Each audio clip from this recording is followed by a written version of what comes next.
ഒരു വളപ്പൊട്ടുണ്ട് എൻ്റെ കയ്യിൽ, ഒരു മയിൽപ്പീലിയുണ്ട് എൻ്റെ ഉള്ളിൽ. വിരസ നിമിഷങ്ങൾ സരസമാക്കുവാൻ ഇവ ധാരാളമാണ് എനിക്കെന്നും. പറഞ്ഞത് കുഞ്ഞുണ്ണി മാഷാണ്. ഇപ്പോൾ ഇവിടെ പറഞ്ഞപ്പോൾ ഓർത്തത് കുഞ്ഞുണ്ണി മാഷെ കുറിച്ചാണ്. അതെ, നമ്മുടെ പ്രിയപ്പെട്ടവരെക്കുറിച്ചുള്ള ഓരോ ഓർമ്മകളും ഇതുപോലെയാണ്. അവർ നമുക്കരികിൽ നിന്നും വേർപിരിഞ്ഞപ്പോൾ ഉണ്ടായ വേദനകൾ ഒരിക്കലും ആയില്ലെങ്കിലും അവർ സമ്മാനിച്ചു പോയ നല്ല നിമിഷങ്ങൾ, പ്രതിഭ കൊണ്ട് അവർ നമ്മെ വിസ്മയിപ്പിച്ച മുഹൂർത്തങ്ങൾ എല്ലാം വളപ്പൊട്ടുകളും മയിൽപ്പീലിയും പോലെ ഇടയ്ക്കെടുത്ത് ഓമനിക്കുവാൻ നമുക്കേറെ ഇഷ്ടമാണ്. ആ ഇഷ്ടങ്ങളിൽ നിന്നാണ് ഈ പുതിയ പരിപാടിയുടെ പിറവി. ഓർമ്മയിൽ എന്നും. ഓർക്കുന്നത് വ്യക്തികളെയാണെങ്കിലും മുന്നിലെത്തുന്നത് അവർക്ക് ചുറ്റുമുണ്ടായിരുന്ന ഒരു കാലം കൂടിയാണ്. മലയാള സിനിമയുടെ ചരിത്രം കൂടിയാണ്. ബെഞ്ച് മാർക്ക് എന്നൊരു ഇംഗ്ലീഷ് പദം നമ്മളിടയ്ക്ക് ഉപയോഗിക്കാറുണ്ട്. അത്ര പെട്ടെന്ന് ആർക്കും തകർക്കാൻ കഴിയാത്ത റെക്കോർഡുകൾ, അത്ര വേഗത്തിൽ ആർക്കും എത്തിച്ചേരുവാൻ കഴിയാത്ത ഉയരങ്ങൾ, ആഴങ്ങൾ, അങ്ങനെ പലതിനും ഈ പദം നമ്മുടെ വിരൽത്തുമ്പിലെത്തുന്നു. മറ്റേത് മേഖലയിലും എന്ന പോലെ നമ്മുടെ ചലച്ചിത്ര മേഖലയിലും ചരിത്രമായ എത്രയോ ബെഞ്ച് മാർക്കുകളുണ്ട്. അതെ, ചരിത്രമേറെയുള്ള മലയാള സിനിമയിൽ അയാൾ പോലും അറിയാതെ ചരിത്രമായി മാറിയ ഒരു മനുഷ്യൻ. അയാൾ സ്ഥാപിച്ച ബെഞ്ച് മാർക്കുകൾ അത്ര പെട്ടെന്ന് പറഞ്ഞു തീർക്കാൻ പോലും ആവുന്നതല്ല. അത്രയേറെ വലുതായിരുന്നു മലയാള സിനിമയ്ക്ക് അയാൾ സമ്മാനിച്ച താരപ്പകിട്ട്. അത്രയേറെ വലുതായിരുന്നു മലയാള സിനിമയിൽ അയാൾ സ്ഥാപിച്ച റെക്കോർഡുകൾ. അത്രയേറെ വലുതായിരുന്നു മലയാള സിനിമയിൽ അയാളുടെ മനുഷ്യത്വം. സുമുഖനും സുന്ദരനുമായ ഒരു നായകന് തലമുറകൾ അളവും അതിരും ആഴവും നിർണയിച്ചത് ഈ മനുഷ്യനെ വെള്ളിത്തിരയിൽ കണ്ടായിരുന്നു. ഇനി എത്ര തലമുറകൾ ഇവിടെ വന്നു പോയാലും അവർക്ക് മുന്നിലെ നിത്യഹരിത നായകനായി മറിക്കും തോറും വിസ്മയമേറുന്നൊരു ചരിത്ര പുസ്തകമായി ഒരാൾ.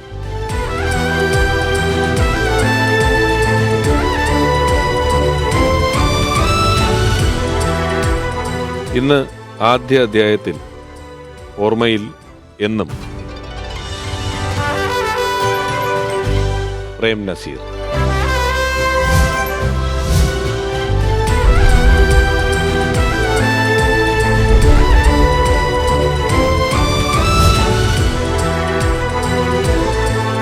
നിത്യഹരിത നായകനെ കുറിച്ചാണ് ഈ ആദ്യ അധ്യായം എന്ന് പറഞ്ഞു കഴിഞ്ഞു. അങ്ങനെ ഒരു അധ്യായം ആരംഭിക്കുമ്പോൾ അതിലാദ്യമായി പേര് വരേണ്ടത് തീർച്ചയായും നമ്മളെല്ലാവരും ആഗ്രഹിക്കുന്നത് പോലെ മലയാളത്തിൻ്റെ നിത്യഹരിത നായികയുടെ പേരാണ്.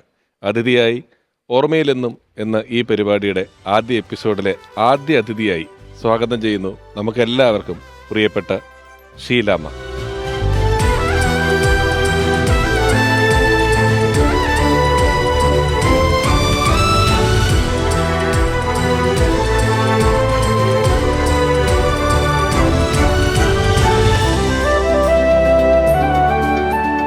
ഷീലാമ്മ, സ്വാഗതം. ഓർമ്മയിലെന്നും എന്ന ഈ പുതിയ പരിപാടിയുടെ ആദ്യത്തെ എപ്പിസോഡിലെ ആദ്യത്തെ അതിഥിയാണ്. സാന്നിധ്യം കൊണ്ട് തന്നെ ഈ പരിപാടിയെ സമ്പന്നമാക്കിയതിന് ഹൃദയപൂർവ്വം നന്ദി ആദ്യമേ അറിയിക്കുകയാണ്. സന്തോഷം, വളരെ സന്തോഷമുണ്ട് എന്നെ വിളിച്ചതിനും. എന്നെ എങ്ങനെയെങ്കിലും ഓർക്കാൻ സാധിച്ചല്ലോ ജനങ്ങൾക്കെല്ലാം. എനിക്ക് വളരെ സന്തോഷമുണ്ട്. മറ്റ് അതിഥികളിലേക്കും സംസാരങ്ങളിലേക്കും കടക്കുന്നതിന് മുമ്പ് ഔപചാരികമായ ഉദ്ഘാടന ചടങ്ങിന് വേണ്ടി അമൃത ടിവിയുടെ creative head Sindhu Mohan, deputy creative head Ajayan K Nair, chief cameraman Jayan Kannamoola, Ramesh Pisharody എന്റർടൈൻമെന്റ്സിന്റെ ഭാഗത്തു നിന്നും ശ്രീ മണി നാരായണൻ, ഈ പരിപാടിയുടെ സംവിധായകനായ ഹരി പി നായർ.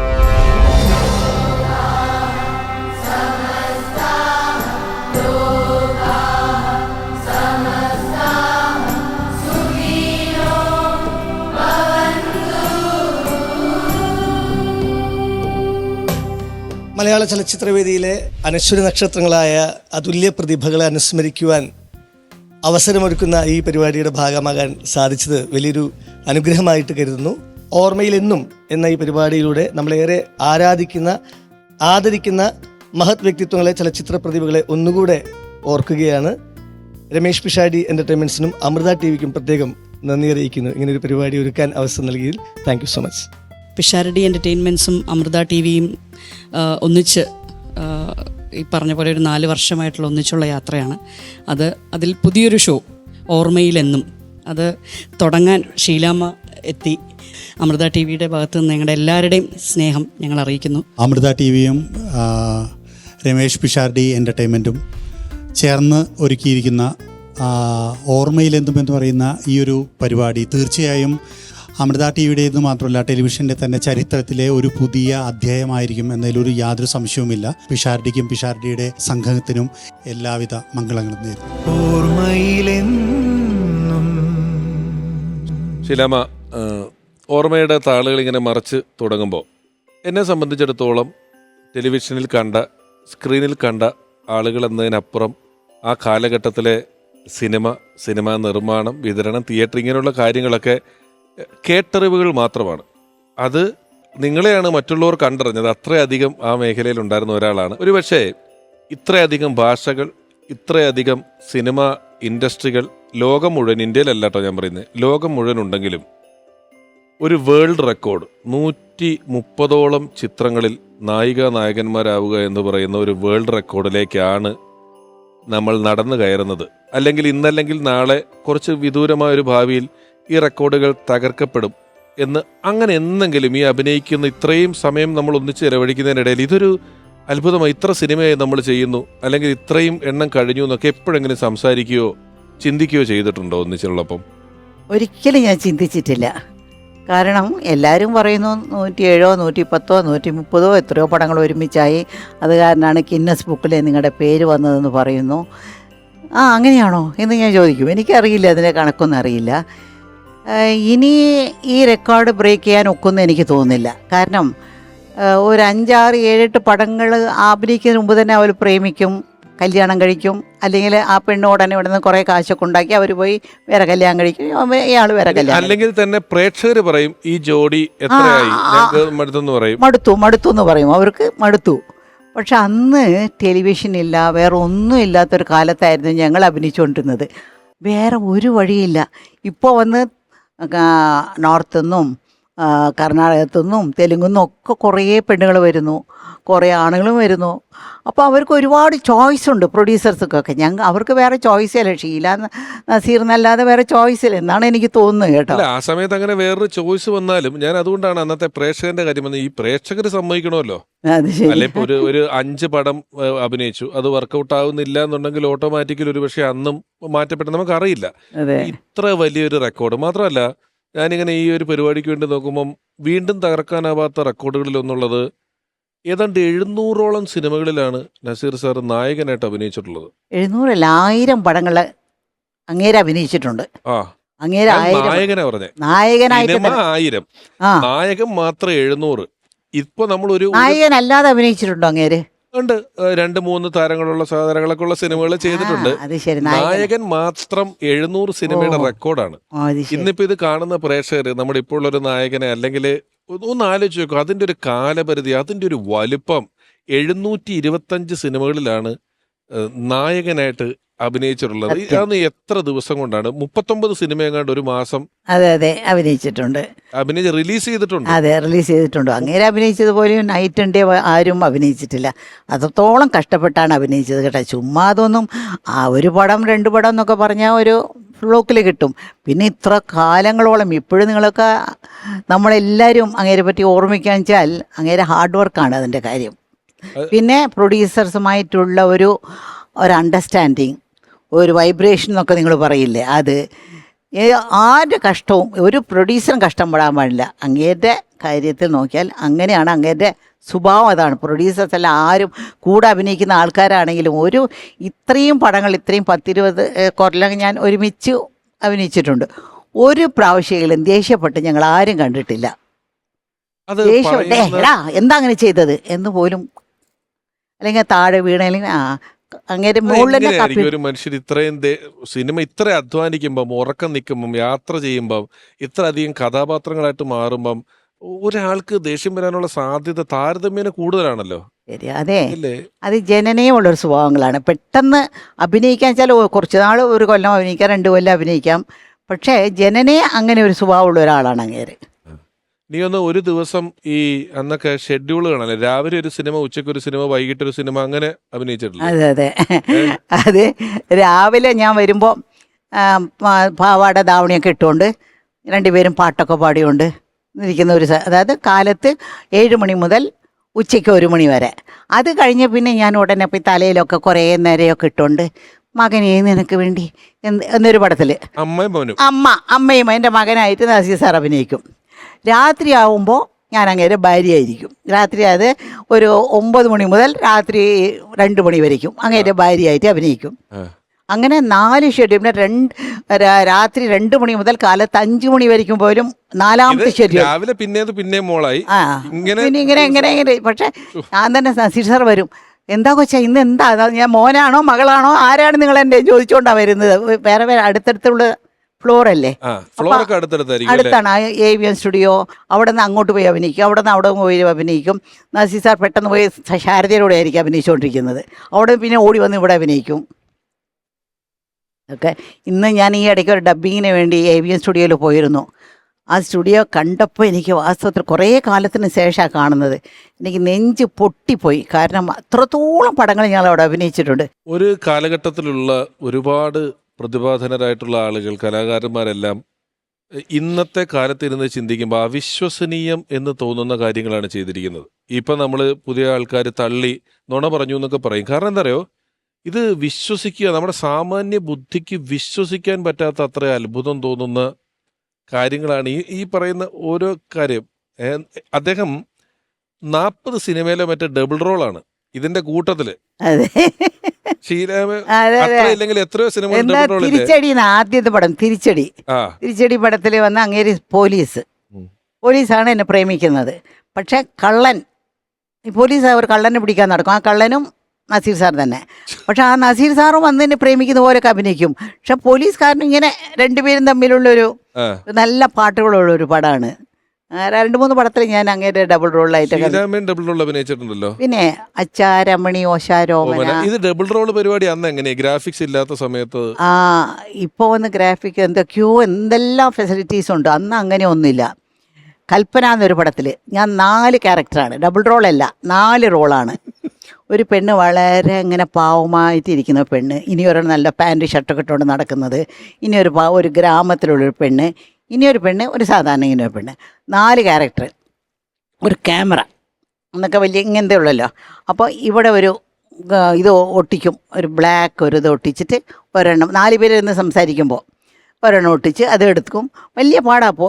ഞങ്ങൾക്കൊന്നുമില്ല, ആ സ്ഥലങ്ങളെല്ലാം കൺട്രോൾ ചെയ്തിട്ട് അങ്ങനെയാണ് എടുക്കുന്നത്. വലിയ പാടാണത്. അതിന്റെ ടെക്നിക്കാലിറ്റീസ് മനസ്സിലാക്കി വേഷം മാറി ചെയ്യുക എന്ന് പറയുന്നത് വളരെ ശ്രമകരമാണ്. ഒരു കാര്യം കൂടെ, നമ്മളിപ്പം സിനിമയിൽ സ്ത്രീ ഡയറക്ടേഴ്സ് വരുന്നതിനെ കുറിച്ചും ചെയ്യുന്നതിനെ കുറിച്ചൊക്കെ പറയുന്നുണ്ടെങ്കിലും അന്ന് സിനിമ എന്ന് പറയുന്നതിന്റെ ടെക്നിക്കാലിറ്റീസ് നമുക്ക് പുറത്ത് കാണാനോ പഠിക്കാനോ ഒന്നും കിട്ടാത്തൊരു സാഹചര്യത്തിൽ ഷീലാമ്മ 3 പടം, എത്ര സിനിമ ഡയറക്ട് 3 സിനിമ ഡയറക്ട് ചെയ്തിട്ടുണ്ട്. ഒന്ന് യക്ഷഗാനം എന്ന് പറയുന്ന ഒരു സിനിമ, പിന്നെ ശിഖരങ്ങൾ, പിന്നെ നിனைவுകളെ നീങ്ങി വിടുന്ന ഒരു തമിഴ് പടവും ഡയറക്ട് ചെയ്തിട്ടുണ്ട്. 3 സിനിമകൾ അന്ന് ഡയറക്ട് ചെയ്യുക എന്ന് പറയുന്നത്, അതെല്ലാം അന്നത്തെ അതിന്റെ ഒരു കറേജ് എങ്ങനെയായിരുന്നു അന്ന്? അത് എന്താണെന്നറിയോ, ഒരുപാട് തിരക്കായിരുന്നു. അഭിനയിച്ച് എനിക്ക് മടുത്തുപോയി. ഇതെന്താ രാവിലെ ആയാൽ പോയി അഭിനയിക്കുക, രാത്രിയായി അഭിനയിക്കുക. പിന്നെ ചില പുതിയ ഡയറക്ടർമാർ വരും. അപ്പോൾ അവർക്ക് ഒരു ഷോട്ട് വയ്ക്കാൻ അറിയില്ല, എങ്ങനെയാണ് ഒരു ട്രോളി വെച്ചാൽ എങ്ങനെയാണെന്നറിയാം. കട്ട് പറയാതെ ഞങ്ങൾ അഭിനയിക്കാൻ നോക്കിക്കൊണ്ടിങ്ങനെ നിൽക്കും. സാർ കട്ട് പറയാൻ സാറെന്ന് ഞങ്ങൾ പറയേണ്ടി വരും. അങ്ങനെയൊക്കെ കണ്ടപ്പോൾ ഇവരെല്ലാം ഡയറക്റ്റ് ചെയ്യുമ്പോൾ നമുക്ക് എന്തുകൊണ്ടൊരു പടം ഡയറക്റ്റ് ചെയ്തുകൂടാ എന്ന് വിചാരിച്ചുകൊണ്ടിരിക്കുമ്പോൾ അങ്ങനെ ഒരു സന്ദർഭം വന്നു. പിന്നെ ഞാൻ ചുമ്മാ അന്നൊന്നും TV ഇല്ലല്ലോ. ഇപ്പോൾ വന്ന് വൈകുന്നേരം ആയാൽ നമുക്ക് ഈ ഫോണിൽ വന്ന് എന്തെങ്കിലും യൂട്യൂബ് അതെന്തെങ്കിലും കണ്ടുകൊണ്ടിരിക്കാം, അല്ലെങ്കിൽ TV കണ്ടുകൊണ്ടിരിക്കാം. അന്ന് വൈകുന്നേരം ആയ നൈറ്റ് ഷൂട്ടിങ് വളരെ കുറവായിരിക്കും. അപ്പോൾ വൈകുന്നേരം വന്ന് ഞാൻ ഈ യക്ഷഗാനം എന്നുള്ള കഥ എഴുതി, അതിൻ്റെ ഡയലോഗ്സ് എഴുതി, അതിൻ്റെ സ്ക്രീൻ പ്ലേ എഴുതി, അതിൻ്റെ ബ്രേക്ക് ഡൗൺ ചെയ്തു, എല്ലാം ചെയ്തു വെച്ചിട്ട് എന്നിട്ടാണ് ഞാൻ ഒരു പത്രക്കാരന് വേണ്ടിയാണ് ആ പടം എടുത്തത്. ഒരു പത്രക്കാരൻ ഒരുപാട് കഷ്ടപ്പെട്ടുകൊണ്ടിരുന്നു മകളുടെ കല്യാണത്തിന് വേണ്ടിയൊക്കെ. അപ്പോൾ അങ്ങേരോട് ഞാൻ പറഞ്ഞു ഈ പടം എടുക്കാമെന്ന് പറഞ്ഞിട്ട് ഞാൻ തന്നെ ഡിസ്ട്രിബ്യൂട്ടറൊക്കെ ഏർപ്പാട് ചെയ്തത് കൊടുത്തു. എന്ന് അങ്ങേർക്ക് വേണ്ടി ഞാൻ ചെയ്തതാ. നസീർ സാറുമായിട്ട് ആദ്യം ഒന്നിച്ച് അഭിനയിച്ച സിനിമ ഏതായിരുന്നു? എനിക്ക് തോന്നുന്നു നിലമണിഞ്ഞ കാൽപ്പാടുകൾ. ആദ്യ സിനിമയിൽ ഹീറോയിൻ ആയിരുന്നു. ആദ്യത്തെ പടം വന്ന് ഭാഗ്യജാതകം, അത് സത്യൻ സാറിൻ്റെ ഹീറോയിൻ ആയിരുന്നു. പിന്നെ അത് കഴിഞ്ഞ് പിന്നെ കുറേ പടങ്ങൾ ഇങ്ങനെ സത്യൻ സാറിൻ്റെ കൂടെ, പിന്നെ നസീർ സാറിൻ്റെ കൂടെ, പിന്നെ നസീർ സാറിൻ്റെ കൂടെ തന്നെ.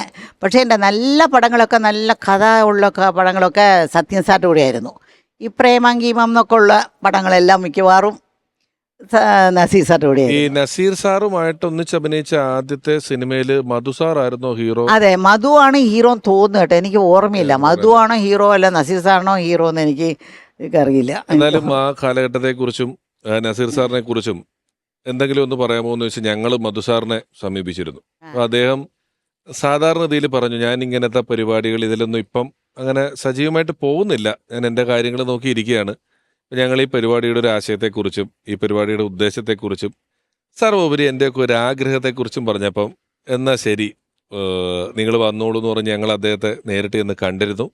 അദ്ദേഹത്തിന് ചിലത് പറയാനുണ്ട്, നമുക്കൊന്ന് കേൾക്കാം. പ്രേംനസീറിനെ ഓർക്കുക എന്ന് പറയുന്നത് ഒരു സുഖമുള്ള കാര്യമാണ്. ഞാൻ പഠിച്ചുകൊണ്ടിരുന്ന കാലത്ത് ഒരു ചെറുപ്പക്കാരൻ ആക്ടിങ് കോമ്പറ്റീഷൻ വരുന്നു. അത് ടൗൺ ഹാളിലായിരുന്നു നടന്നിരുന്നത്. അന്ന് CI പരമേശ്വരമുള്ള സാറ്, പിന്നെ കൈനിക്കര കുമാരമുള്ള സാറ്, അങ്ങനെ അതിൻ്റെ ഈ ട്രിവാൻഡ്രം ഡ്രാമാറ്റിക് ബ്യൂറോയുടെ മെമ്പേഴ്സ് എല്ലാം ഉണ്ടായിരുന്നു. അന്ന് ഈ ചെറുപ്പക്കാരന് 10-20 വയസ്സ് തികച്ച് വരില്ല. അന്ന് ഷേക്സ്പിയറിൻ്റെ ലോക നാടകത്തിൽ ഏറ്റവും വലിയ വില്ലൻ എന്ന് കണക്കാക്കപ്പെടുന്ന ശേഷം ദുഷ്ടനായ ഒരു കഥാപാത്രം, ഷൈലോക്കാണ് ക്യാരക്ടറിൻ്റെ പേര്, അത് മലയാളത്തിലാക്കിയിട്ട് അത് അവതരിപ്പിക്കുക. അതാണ് ഈ ആക്ടിങ് കോമ്പറ്റീഷന് വന്നപ്പോൾ അദ്ദേഹം ചെയ്തത്. ഈ ഷൈലോക്ക് എന്ന് പറഞ്ഞിട്ട് നമുക്കൊരിക്കലും പ്രേംനസീറിനെ ഓർക്കാൻ സാധിക്കില്ല. അങ്ങേറ്റം വെറുക്കപ്പെടുന്ന ഒരു മനുഷ്യനാണ് ഈ ഷൈലോക്ക്. ആ കഥാപാത്രമായിട്ട് അന്ന് പ്രേംനസീർ എന്നല്ല, അന്ന് അബ്ദുൽ ഖാദറാണ്.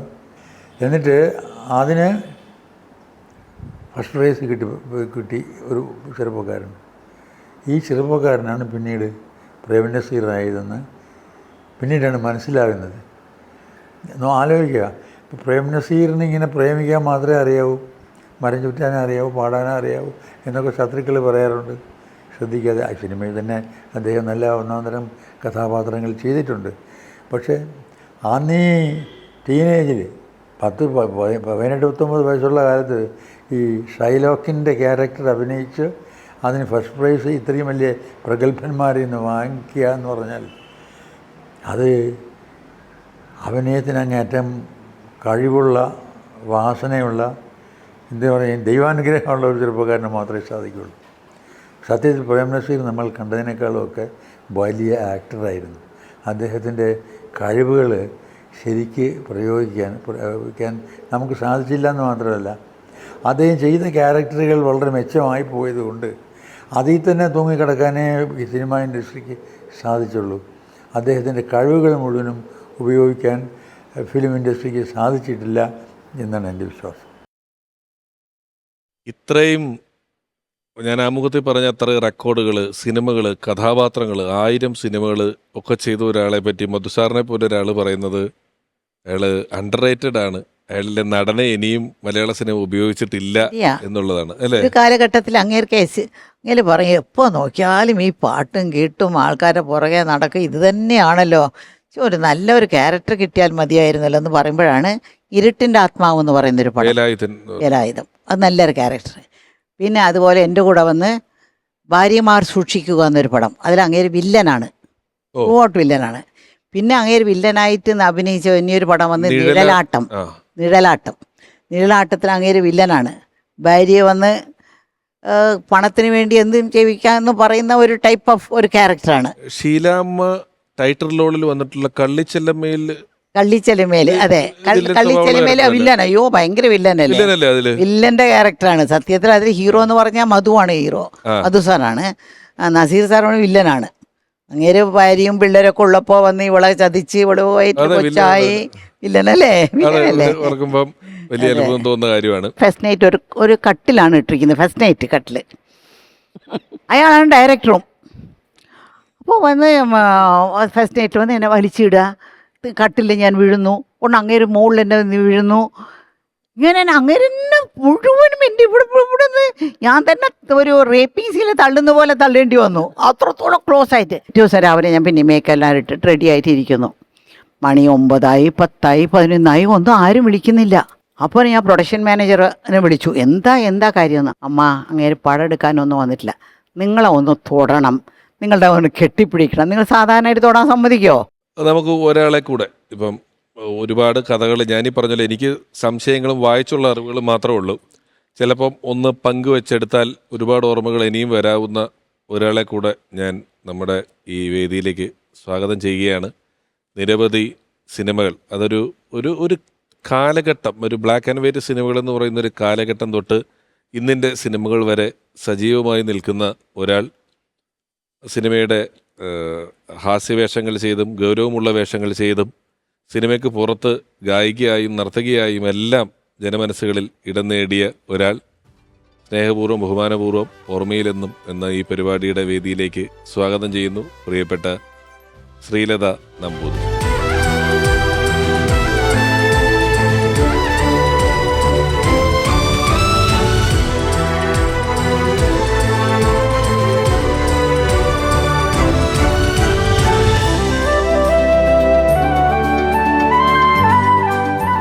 നമസ്കാരം. നമസ്കാരം.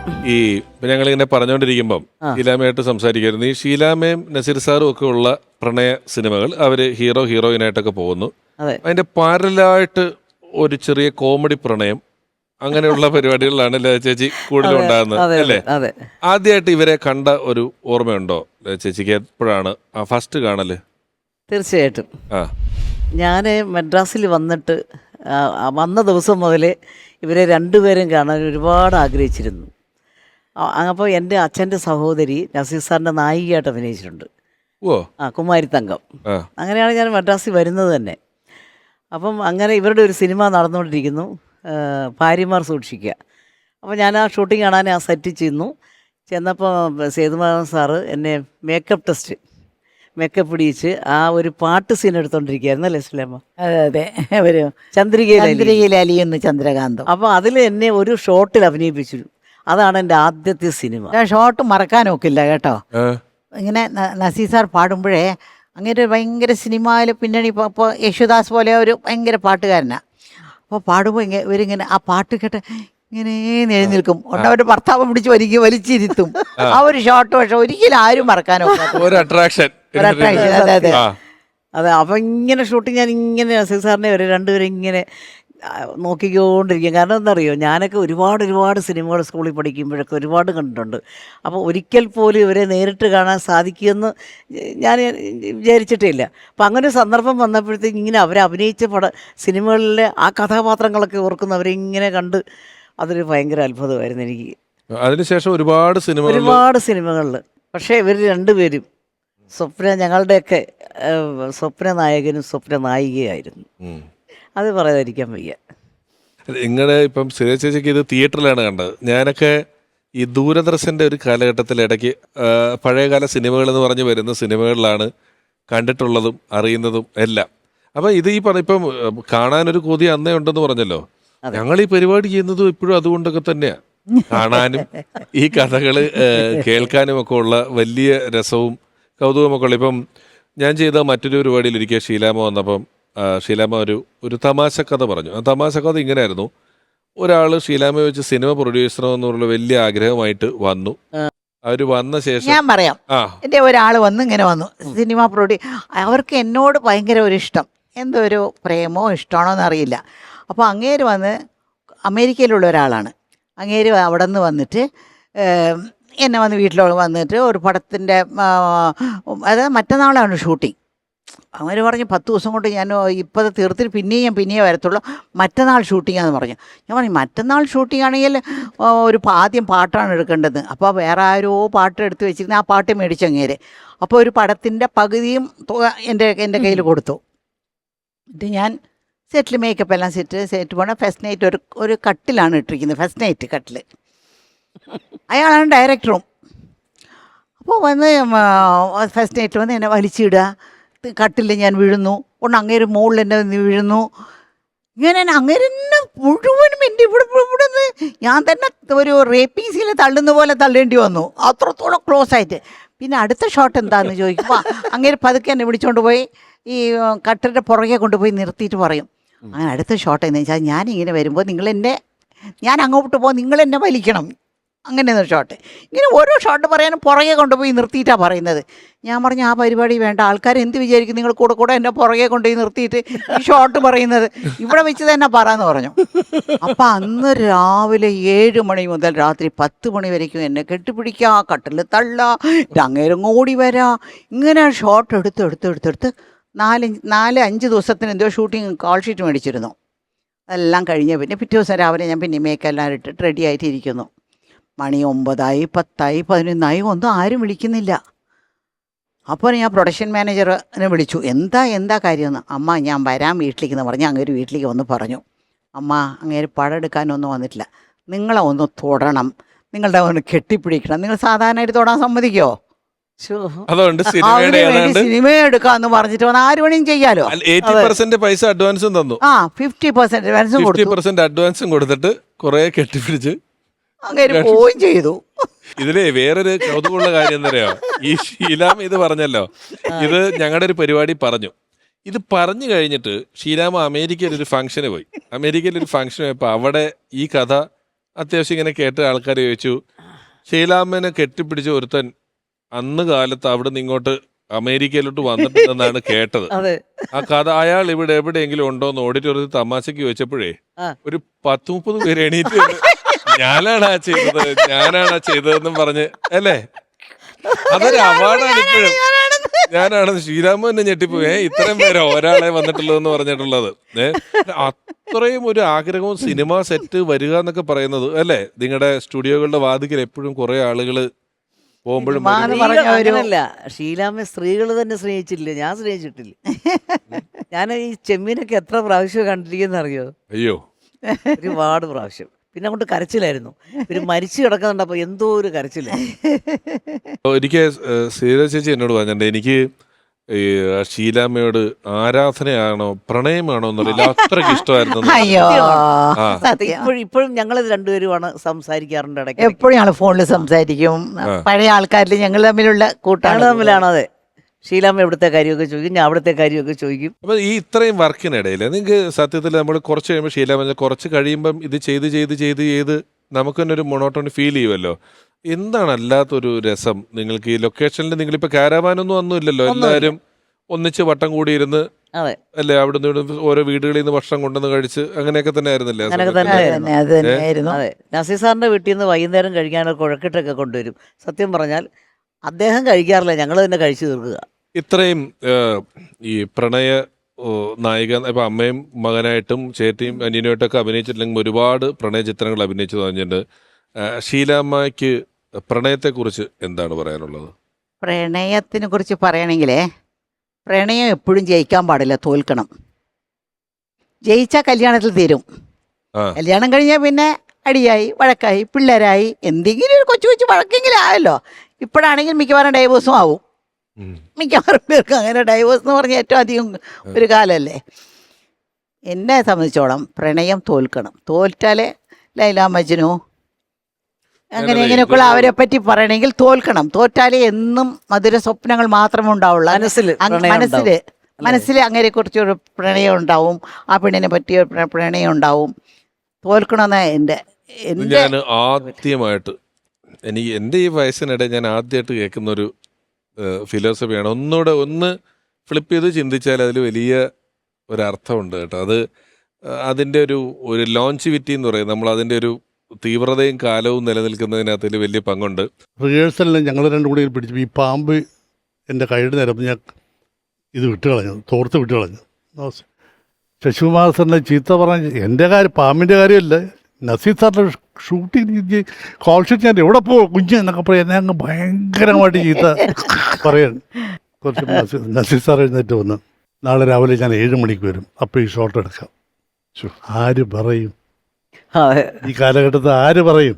പാടാത്ത വീണയും പാടും പ്രേമത്തിൻ ഗന്ധർവ വിരൽ തൊട്ടാൽ പാടാത്ത മാനസ വീണയും പാടും. എനിക്ക് ഷീലാമ്മയെ എപ്പോഴും ഫോൺ വിളിക്കാൻ പറ്റുന്ന സംസാരിക്കുന്ന ഒരാളല്ല. ശ്രീലത ചേച്ചീനെ അങ്ങനെ ഇരിക്കുമ്പം നാട്ടിലുള്ള ഇടയ്ക്ക് കാണും, വർത്താനം പറയും, തമാശയൊക്കെ പറയും. പക്ഷേ ആ കാലഘട്ടത്തെക്കുറിച്ച് എനിക്കിങ്ങനെ കഥകൾ കേൾക്കുന്നതിൽ ഞാൻ എപ്പോഴും വിളിക്കുന്ന ഒരാൾ, നമ്മുടെ മലയാള സിനിമയ്ക്കൊരു 95 വർഷത്തെ പഴക്കമായിട്ടുണ്ടെങ്കിൽ അതിൻ്റെ പകുതിയോളം നിങ്ങളുടെയൊക്കെ ഒപ്പം തന്നെ സമകാലീനായി പയ്യനായി വന്ന് അപ്പം എപ്പോഴും കഥകൾ പറയും. അന്ന് ഈ പ്രോട്ടോക്കോളുണ്ട്, വലിയ നായകൻ നായികയ്ക്ക് വേറെ സ്ഥലത്ത് വേറെ എന്നൊക്കെ പറഞ്ഞ് അങ്ങനെ ഇരിക്കുകയും മാറിയിരിക്കുകയൊക്കെ ചെയ്തിട്ടുള്ള ഒരാളുണ്ട്. അദ്ദേഹവും ഇപ്പോഴും സിനിമയിൽ വളരെ സജീവമാണ്. വ്യക്തിപരമായ ആത്മബന്ധമുള്ള ഒരാളാണ്. ആ കാലഘട്ടത്തിൽ നിന്ന് തന്നെയുള്ള ഒരാളാണ്. പക്ഷേ നമുക്ക് ആ കാലഘട്ടത്തിൽ നിന്നുള്ള ആളാണെന്ന് തോന്നില്ല. സ്നേഹപൂർവ്വം ഈ പരിപാടിയിലേക്ക് സ്വാഗതം ചെയ്യുന്നു പ്രിയപ്പെട്ട കുഞ്ചൻ ചേട്ടൻ.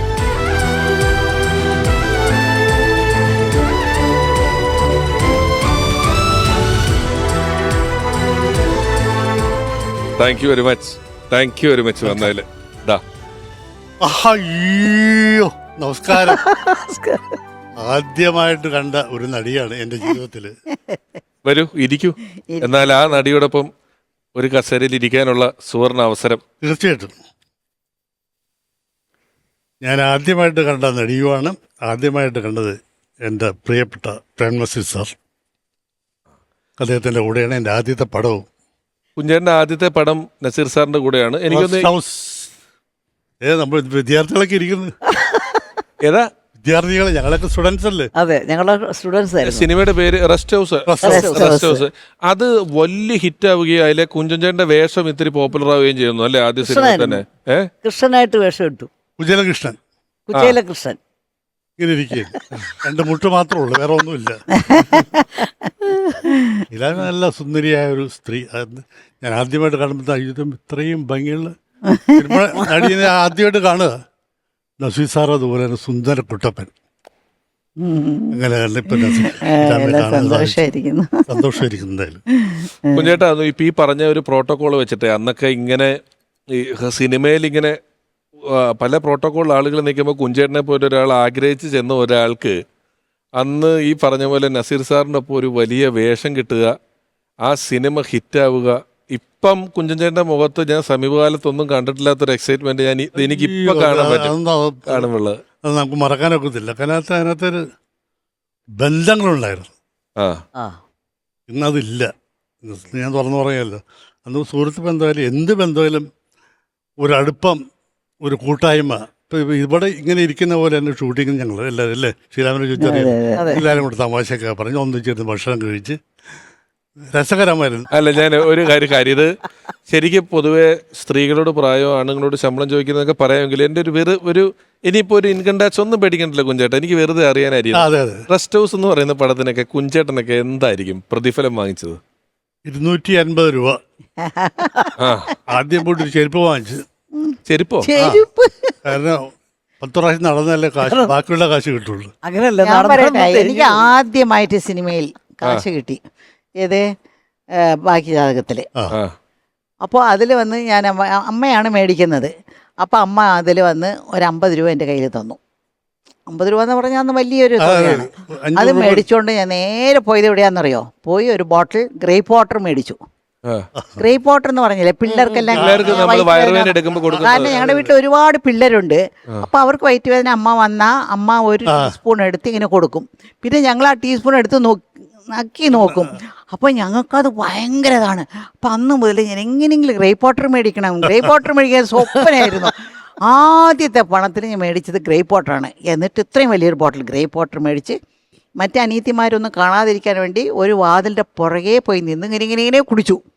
പകുതി കുടിക്കാനൊത്തില്ല, കാരണം അതൊരു തലയ്ക്ക് പിടിക്കുന്ന ഒരു മത്ത് പിടിച്ചൊരു സാധനമാണ്. ആ മധുരം പകുതി കഴിച്ചപ്പോൾ എനിക്ക് മതിയായി. ഉടനെ വിളിച്ച് എല്ലാവർക്കും കൊടുത്തു ഞാൻ. അങ്ങനെയാണ് ആദ്യത്തെ. ഈ ചെരുപ്പ് വാങ്ങിച്ചു എന്ന് പറഞ്ഞത് 10 പ്രാവശ്യം നടന്നാലേ നമുക്ക് ബാക്കിയുള്ള കാശ് കിട്ടുള്ളൂ. അപ്പം അപ്പോഴത്തേക്കും ചെരുപ്പ് ചെയ്യും. പിന്നെ ചെക്ക് തരും. എൻ്റെ കയ്യിൽ തന്നെ ഒരു 2-3 കിലോ കാണണം. അയ്യോ, എൻ്റെ അടുത്ത് ഒരുപാട് ചെക്കുണ്ട്. പക്ഷേ വാസ്തവത്തിൽ അവർക്ക് വയ്യാത്ത കാരനാണ് കേട്ടോ. ഞാൻ കേട്ടൊരു നസീർ സാറേ, സിനിമ ഇപ്പൊ പൈസ കിട്ടിയില്ല എന്ന് വെച്ചോ, ആ പ്രൊഡ്യൂസർക്ക് വീണ്ടും വില കുറച്ച് ഒരു പടം ചെയ്ത് അയ്യോ. കൊടുക്കുന്ന പരിപാടി ഉണ്ടോ? ഉണ്ടായിരുന്നു. ഏ ആരും വെറുപ്പിക്കില്ല പുള്ളി. ഏത് സമയത്തും എന്നൊക്കെ ഒരുപാട് സഹായിച്ചിട്ടുണ്ട്. കാരണം ഇന്നാരും ചെയ്യുമെന്ന് തോന്നില്ല. ഒന്നിനും കാരണം കുറ്റം പറയില്ല. അതെ, ഒരു ഷർട്ട് കൊണ്ട് കൊടുത്തു, അതെ. നമ്മൾ തന്നെ പറയും സാറ് കുറച്ചുകൂടെ ഒരു നല്ല ഷർട്ട്. ഓ ഇത് മതി." അത് കുഴപ്പമില്ല സർ. ചിലപ്പോ ഒരു അത് വിക്ക് കുഴപ്പമില്ല. പടത്തിലെ ഒരു വിക്ക് പലരും ഉപയോഗിച്ച് ഇങ്ങനെ കറകറാന്നുള്ള വിക്കായിരിക്കും കൊണ്ട് ചിലപ്പോൾ തലയിൽ വെക്കും. അത് പേനും തലയൊക്കെ ഉള്ള ഒരു വിക്കായിരിക്കും. വെളിച്ചപ്പാട് പോലെ പക്ഷേ, ഇരിക്കുന്നാല്. ഞാൻ പറയും യോ ഇതെന്താ ഈ വിഗ് വെച്ചോണ്ടിരിക്കുന്നത്. ആ പോട്ട കൊച്ച അതൊക്കെ സാരമില്ല. അതെ. അത്ര ഉള്ളല്ലേ പരാതി? അല്ല ശീലാമ്മ പരാതിയേ ഇല്ല. നിറച്ച് തലയിൽ നിറച്ച് മുടിയുള്ളൊരു നടന, ആ, അത് എല്ലാം മുടിയുള്ള ഒരാള് ബാച്ചേ അറിയില്ല. ആ നിറച്ച് മുടിയ തലയിൽ. ഈ പറയാൻ വന്ന കുഞ്ചേട്ടൻ പറയാൻ വന്ന എന്താ? തിരുവാഭരണം എന്ന് പറഞ്ഞ പടത്തിന്റെ ഷൂട്ടിംഗ്, ആ അത് ശശികുമാർ സാറിന്റെ സംവിധാനം. നസീർ സാറിന് എറ്റ് എ ടൈം 4 പടം 5 പടം ഷൂട്ട് ചെയ്യുന്ന സമയം. ഇപ്പം ഞാനും സാധന എന്ന് പറഞ്ഞൊരു നടി, അന്നത്തെ ഞങ്ങൾ ഒരു അരുവിക്കകത്ത് നിന്ന് ഒരു തോർത്തുകൊണ്ട് ഇങ്ങനെ മീൻ പിടിക്കുന്ന സീനാണ്. അപ്പം അതിനകത്തൊരു പാമ്പുണ്ട്. ഈ മീൻ പിടിച്ചുകൊണ്ടിരിക്കും, പിന്നെ അതിൽ പാമ്പ് വരും. ഇതാണ് സീൻ. പാമ്പിനെ വാടകയ്ക്ക് എടുത്തിരിക്കുന്നത് 5 രൂപയ്ക്ക് നിന്ന് അന്ന് വാടകയ്ക്ക് കിട്ടും. അതിനെ കൊണ്ടുവന്ന് കുപ്പിക്കകത്താക്കി വെച്ചിട്ടുണ്ട്. അപ്പം ഞാനിങ്ങനെ റിഹേഴ്സലിൽ ഞങ്ങൾ രണ്ടും കൂടി പിടിച്ചു. ഈ പാമ്പ് എൻ്റെ കൈയുടെ നേരം ഞാൻ തോർത്ത് വിട്ട് കളഞ്ഞു.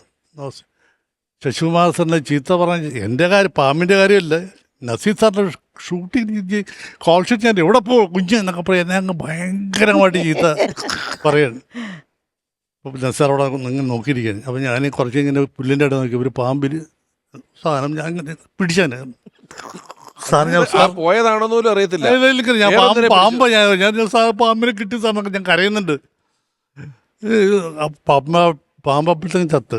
കുറച്ച് നസീർ സാർ എഴുന്നേറ്റ് വന്ന്, ശശി ഇന്ന് ആ കുട്ടി ഒന്നും പറയണ്ട, നാളെ രാവിലെ ഞാൻ 7 മണിക്ക് വരും, അപ്പോൾ ഈ ഷോട്ട് എടുക്കാം. ആര് പറയും? ഈ കാലഘട്ടത്തിൽ ആര് പറയും? ഇത്രയും തുറന്നൊരു മനസ്സുള്ളൊരു മനുഷ്യൻ. ഡമ്മേ. മരിച്ചു പോയതിന് ശേഷം ഈ സത്യ സാറുണ്ട്, എത്രയോ ഡയറക്ടർമാരുണ്ട്. അവിടെ നിന്ന് ഒരു പടമൊക്കെ പ്രൊഡ്യൂസ് ചെയ്യുമായിരിക്കും അവര്. അവിടെ ഞാൻ പോയ പിന്നെ എന്നെ അമ്മയുടെ റോളിൽ എടുക്കുമോ ഹീറോയിനായിട്ട് എടുക്കുമോ എന്നുള്ള സംശയമാണ്. അവിടെ ചെല്ലുമ്പോഴേ അറിയാൻ പറ്റും. അത് ചെല്ലുമ്പോഴേ അറിയാവുള്ളൂ. ഫൈനാൻഷ്യലുണ്ട്, കാശിനൊക്കെ എല്ലാം ദൈവത്തിനോട് ചോദിച്ചു കാശ് മേടിച്ചു. അതെ അതെ അതെ. ഇപ്പം റെസ്റ്റ് ഹൗസ് എന്ന് പറഞ്ഞ സിനിമയെ പറ്റി പറഞ്ഞ സ്ഥിതിക്ക് നമ്മുടെ ആ ഒരു ഓർമ്മകളിൽ പോകുമ്പം ശ്രീലയ ചേച്ചി റെസ്റ്റ് ഹൗസിൽ ഒരു 4 വരി പാടിയാൽ ബാക്കി മുന്നോട്ട് പോകാൻ അയ്യോ തോന്നും. നല്ല പാട്ടുകാരി. ആ, അയ്യോ എന്തൊരു പാട്ടുകള് ഒന്ന് അല്ല, പാടൂ. പാട്ട് മാത്രമല്ല, റെസ്റ്റോറൻറ്റിലെ ഏറ്റവും എല്ലാം നല്ല നല്ല പാട്ടുകളാണ്. അതന്നെ. ഒന്നും അല്ല മോശമില്ല. അന്നുള്ള പടങ്ങളിലെ എല്ലാ പാട്ടുകളും നല്ല പാട്ടുകളാണ്. ഒരു മാഷം റെസ്റ്റ് ഹൗസ് എന്ന് പറഞ്ഞാല് അതില് പൗർണമി ചന്ദ്രിക, പാടാത്ത വീണയും പാടുമുണ്ട്, യദുകുല രതിദേവൻ എവിടെയുണ്ട്, പിന്നെ ഒരു കോമഡി പാട്ടുണ്ട് എല്ലാരും കൂടെ ഉള്ളത്. നാണക്കേടായല്ലോ എന്നൊക്കെ അല്ലേ? നാണക്കേടായാലും എല്ലാ പാട്ടും നാണക്കേടായല്ലോ എന്ന് എല്ലാ പാട്ടും ഹിറ്റ്. എല്ലാം സൂപ്പർ ഹിറ്റാണ് എല്ലാം. ഏതാ ശ്രീലയ ചേച്ചി പാടുന്നത്? എനിക്കിഷ്ടമുള്ള അതിലൊരു പാട്ട് ഇതാണ്, പാടാത്ത വീണയും. വാവ്. ആയിക്കോട്ടെ. പാടാത്ത വീണയും പാടും പ്രേമത്തിൻ ഗന്ധർവ വിരൽ തൊട്ടാൽ, പാടാത്ത മാനസ വീണയും പാടും, പാടാത്ത വീണയും പാടും പ്രേമത്തിൻ ഗന്ധർവ വിരൽ തൊട്ടാൽ, പാടാത്ത മാനസ വീണയും പാടും, പാടാത്ത വീണയും പാടും. എനിക്ക് ഈ പാട്ടുകളൊക്കെ സാറിന് ഓർമ്മ അല്ല, നമ്മൾ അറിയാതെ ഫ്ലാഷ് ബാക്കിലേക്ക് പോകും. ആ സീൻ നമ്മുടെ മനസ്സിൽ ഇങ്ങനെ വരും. അതെ. അല്ലേ? കുറെ പിള്ളേര് കോളേജ് പിള്ളേരെല്ലാം കൂടെ ഒരു പിക്നിക് പോകുന്നതാണ് കഥ. അതെ. അതിൽ ഇവർക്കൊരു പേര്. നിങ്ങളുടെ പേര് ആരെയാ? ഒരു പുതിയ കുട്ടിയാണ്. ഒരു പുതിയ കുട്ടി. പിന്നെ ഓരോരോരു അവരിങ്ങനെ ഞങ്ങൾ ഒരു 10-15 ദിവസം അവിടെ തന്നെ ചുറ്റി ഷൂട്ട്. അപ്പൊ ഇവർ തമ്മിൽ തന്നെ കുറച്ച് പ്രേമങ്ങൾ തുടങ്ങി. ഒറിജിനലായിട്ട് ഒരു മാസത്തോളം ഒരു മാസത്തോളം അപ്പോഴേക്കും പ്രേമായി. സേലം ഏർക്കാട്ടിൽ. എല്ലാവർക്കും ഒരു കൊച്ചു തെറ്റുകൾ. അപ്പൊ അവര് നോക്കാം. അവിടെ അതില് ശിലാമ കുറവുണ്ട്. രാഘവേട്ടൻ മാത്രം അതെ. വളരെ സൈലന്റ് ആയിട്ടിരിക്കും. ആ പടത്തിലുണ്ടോ? ഉണ്ട്. ആണോ? ഏത് റോളാ? ഇത് അത് നമ്മുടെ സ്റ്റുഡൻസ് ഞങ്ങളെ- ആണോ? ആ, അതിലെ വിൻസെന്റ് ഉണ്ട്. അപ്പൊ വിൻസെന്റ്, രാഘവേട്ടനെ ഈ എൻ്റെ കൂടെയുള്ള മറ്റുള്ള കുട്ടികൾ പറയും ഈ രാഘവേട്ടനെ എങ്ങനെയൊന്നൊന്ന് നമ്മളൊരു വശത്തോട്ട് കൊണ്ടുവരണമെന്ന്. അപ്പോൾ ഞാൻ പറിച്ച് രാഘവേട്ടൻ്റെ അടുക്കപ്പോൾ എന്തൊക്കെയുണ്ട് രാഘവേട്ടൻ, പുള്ളി എന്ത് ചെയ്താലും അടുക്കത്തില്ല, പുള്ളി ഇങ്ങനെ ഇരിക്കും. സാത്വികനാണ്. അന്നും ഗാന്ധിയനാണ്, അന്നും ഗാന്ധിയനാണ്, ഇന്നും ഗാന്ധിയനാണ്. അന്നും ഗാന്ധിയനാണ്, ഇന്നും ഗാന്ധിയനാണ്. ഉറപ്പാണ്, അതെ, അതെ. സംശയമൊന്നും ഇല്ല ഇല്ലല്ലോ. ഇല്ല ഇല്ല. എന്നാ അതാ നോക്കിക്കോ. അദ്ദേഹത്തിൻ്റെ ഓർമ്മകളെക്കുറിച്ച് പറയുമ്പോൾ ഞാൻ ഏറ്റവും കൂടുതൽ ആസ്വദിക്കുന്ന ഒരു ഓർമ്മ, ഞങ്ങൾ ഒരുമിച്ച് അമേരിക്കയിലും ലണ്ടനിലൊക്കെ പോയ കാര്യമാണ്. ഞാൻ ആദ്യമായിട്ട് അഭിനയിച്ച കായൽക്കരയിൽ എന്ന ചിത്രം, അതിൽ അദ്ദേഹമാണ് നായകൻ. നായകൻ വരുന്നത് ഇൻ്റർവെല്ലിന് ശേഷമാണ് ആ പടത്തിൽ. അതിൽ ഒരു മുഖ്യ കഥാപാത്രമാണ് ഞാൻ ചെയ്തത്. അങ്ങനെ തുടക്കത്തിൽ ഉള്ള ആ പടത്തിൽ തന്നെ അദ്ദേഹവുമായിട്ട് ബന്ധപ്പെടാൻ സാധിച്ചു. അതിനുശേഷം CID നസീർ എന്നുള്ള ചിത്രത്തിൽ ആദ്യത്തെ CID ആയിട്ട് വരുന്നത് ഞാനാണ്. പക്ഷേ ഞങ്ങൾ തമ്മിൽ കണ്ടുമുട്ടുന്നില്ല. അതിൽ അദ്ദേഹവുമായിട്ടുള്ള അടുപ്പത്തെക്കുറിച്ച് പറയുകയാണെങ്കിൽ വളരെയധികം അടുത്ത ബന്ധമുണ്ട് ഞങ്ങൾ തമ്മിൽ. മദ്രാശിയിൽ എല്ലാവരും ഒരുമിച്ച് മദ്രാശിയിൽ തന്നെയായിരുന്നു താമസിച്ചിരുന്നത്. ഏതായാലും നസീർ സാറിൻ്റെ ഓർമ്മകളിൽ ഞാൻ എപ്പോഴും ഉണ്ടായിരിക്കും. അദ്ദേഹത്തിൻ്റെ ഓർമ്മകളിൽ ഞാനുണ്ടാവും. മരിച്ചു പോയാലും ആത്മാവുണ്ടല്ലോ, അദ്ദേഹത്തിൻ്റെ ഓർമ്മകളിൽ ഞാനുണ്ടാവും, എൻ്റെ ഓർമ്മകളിൽ അദ്ദേഹവും. നിങ്ങൾക്കെല്ലാവർക്കും നല്ലത് വരട്ടെ. ഞാൻ വിചാരിക്കേ മരിച്ചു പോയതിനിപ്പോൾ പറഞ്ഞില്ലേ ഒരു വാക്ക്, അതെ. അങ്ങനെ ആത്മാവ് അവിടെ ഉണ്ട്. മരിച്ചു പോയതിന് ശേഷം ഈ സത്യസാറുണ്ട്, എത്രയോ ഡയറക്ടർമാരുണ്ട്. അവിടെ അവിടെ നിന്ന് ഒരു പടമൊക്കെ പ്രൊഡ്യൂസ് ചെയ്യുമായിരിക്കും അവര്. ഞാൻ പോയ പിന്നെ എന്നെ അമ്മയുടെ റോളിൽ എടുക്കുമോ ഹീറോയിനായിട്ട് എടുക്കുമോ എന്നുള്ള സംശയമാണ്. അത് അവിടെ ചെല്ലുമ്പോഴേ അറിയാൻ പറ്റും. അത് ചെല്ലുമ്പോഴേ അറിയാവുള്ളൂ.